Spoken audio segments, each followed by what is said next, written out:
V botaničnem vrtu tako intenzivno raziskujemo ciklame že vse od leta 2000, sam se pa dejansko z njimi ukvarjam že od majhnega, ker ciklame sem vedno sadil v lončke.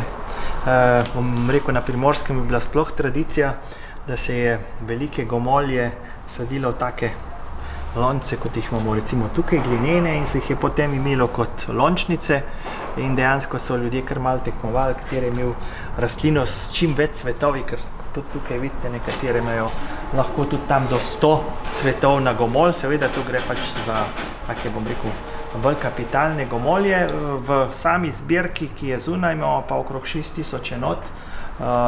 To so rastline z različnih delov Slovenije. Potrebno je še to povedati, da ciklame so zaščitene in mi imamo dovoljenje, da pač te rastline v znanstveno-raziskovalne namene nabiramo in tudi, bom rekel, samo tu pa tam kakšno rastlino vzamemo, samo seveda v 20 letih se to kar nabere.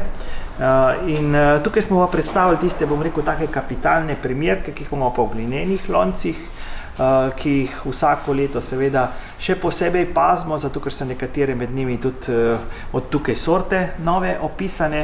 In pa, bom rekel, to so rastline, ki so nekatere že zelo stare in imajo seveda tudi drugače, bom rekel, tudi tako hortikulturno vrednost. Ciklame so sploh rastline, ker imajo pač zimzelene liste, ki so tudi v zimskem času zanimive.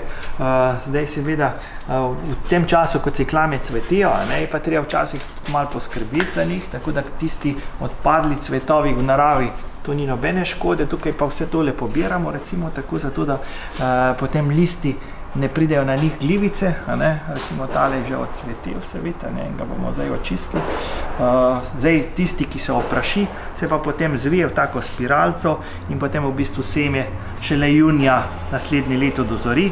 Takrat pa tudi običajno listi ti propadejo in potem se novi listi vznikajo.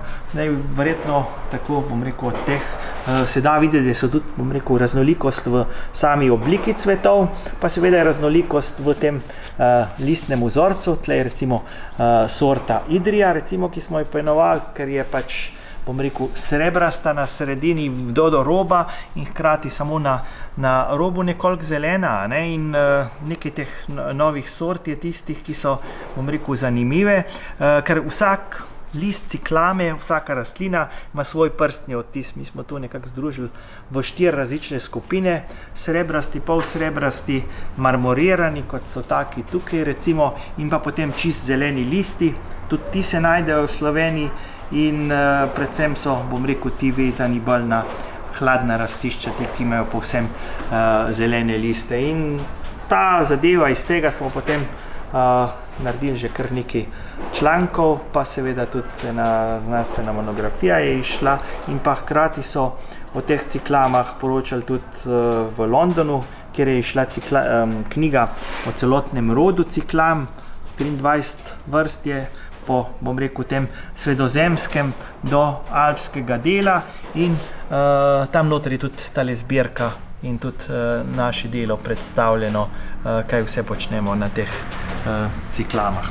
Tako to je toliko na kratko, to zbirko je možno videti, bom rekel, ostale pa seveda za skupine po predhodni najavi, ker pač imamo rastline v zaprtem delu vrta, ker je pač tam raziskovalni del zbirke, ki jo odpiramo samo takrat, ko je kdo na voljo, da tam tudi vodi. Te so pa v času odprtja rastlinjaka na voljo in ogled je tudi prost.